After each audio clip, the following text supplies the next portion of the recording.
I see a screaming woman in my dream every night. I told my mom and she called the police. Part 3. The cabin in the woods. Message on my palm said 7 years. She'd been waiting for 7 years. Dad and Jennifer helped me search. The words were specific this time. Cabin. Pine Lake. North Ridge. Under the floor. Under the floor. Dad repeated, his face grim. She's telling us where to find her body. There were dozens of cabins around Pine Lake, but only 3 on the North Ridge. The dreams got worse as we got closer. Every night, the woman appeared screaming, clawing at wooden floorboards until her fingers bled. The sound of her nails scraping wood followed me into my waking hours. We found the right cabin on the second day. It looked lived in. Neat lawn, fresh paint. A man was outside chopping wood. That's him, I said, my blood running cold. That's the man from my dream. He'd been standing in the corner of the room, watching her die. His name was Robert Chen, 47, worked at a hardware store, divorced 7 years ago. His ex-wife, Lisa Chen, had disappeared during the proceedings. Everyone assumed she'd run away to start fresh. No one looked for a body. The police were reluctant. We can't just dig up someone's property because of a dream, the detective said.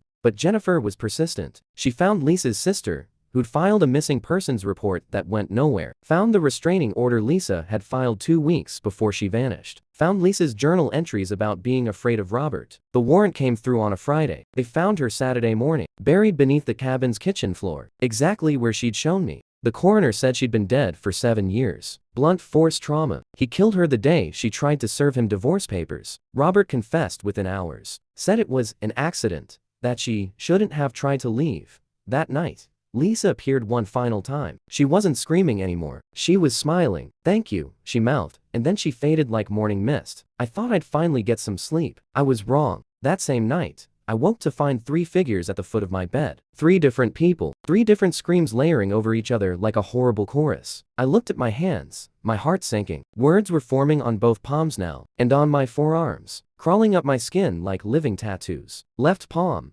warehouse, industrial district. 3 months. Right palm, old school, basement. 15 years. Left forearm, lake bottom, weighted down. 6 years. Right forearm, forest, shallow grave. 2 years. Dad burst into my room. He saw them too now, all 3 spirits. His face went pale. How many? He whispered. I stared at the messages spreading across my skin, at the 3 screaming figures that were slowly becoming 4.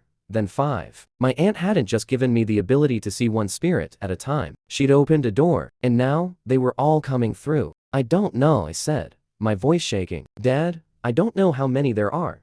Jennifer arrived within the hour, then Lisa's sister. Word had spread about the 3 cases we'd solved. Other families started calling. People with missing loved ones, cold cases, unsolved disappearances. They all wanted to know, could I find their person too? We sat around the kitchen table, me, Dad, Jennifer, Lisa's sister, and 2 other families who'd driven through the night to get here. We need to organize this, Jennifer said, spreading out a map. If there are multiple spirits, we need a system. But I wasn't listening. I was staring at my reflection in the window. Behind me, the bedroom doorway was filling with shapes. Dozens of them, maybe hundreds. All screaming, all waiting, all dead. Dad, I said quietly, I think we're going to need more help.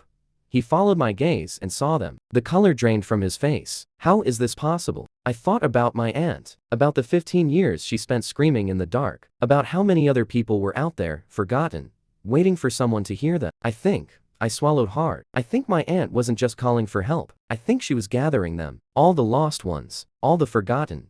And now they're all coming to you, Dad finished. The spirits pressed closer. Some reached toward me with desperate hands. Others just stood there, screaming silently, waiting for their turn. One spirit pushed through the others, a teenage girl with a Metallica t-shirt and a slash across her throat. She pointed at my shoulder blade. I felt it burning, felt new words carving themselves into my skin. Dad lifted my shirt and gasped. What? I asked. What does it say? His hands were shaking. It says, I know where 23 more are. He's still killing. Stop him before he gets to 24. The girl's mouth moved. He took my best friend yesterday. You have 3 days. I looked at the crowd of spirits filling my room, spilling into the hallway, each one a person who died screaming, each one forgotten. We can't do this alone, I said. Jennifer was already on her phone. I'm calling every private investigator I know, every journalist, every cold case detective. Lisa's sister stood up. I'll contact the victims' advocacy groups. They'll help. Dad gripped my shoulders. We'll figure this out, but right now, we need to focus on the girl. 3 days means someone's life is on the line.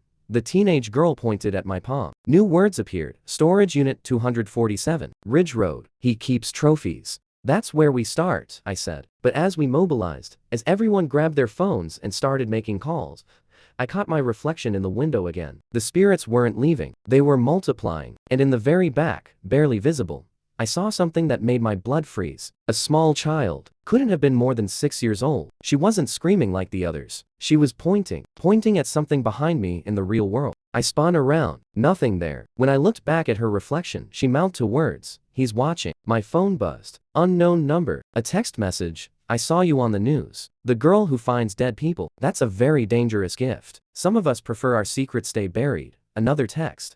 Stop looking, or you'll join them. Dad saw my face. What's wrong? I showed him the phone. The teenage girl's spirit pressed closer, more urgent now. Behind her, an older man appeared, business suit, bullet hole in his chest. Then a woman in a nightgown. Then another teenager. They were forming a line, an endless line of the dead, all waiting for justice. And somewhere out there, someone was watching me. Someone who knew what I could do. Someone who had secrets worth killing to protect. 3 days, I whispered, looking at the teenage girl. We have 3 days to save her friend.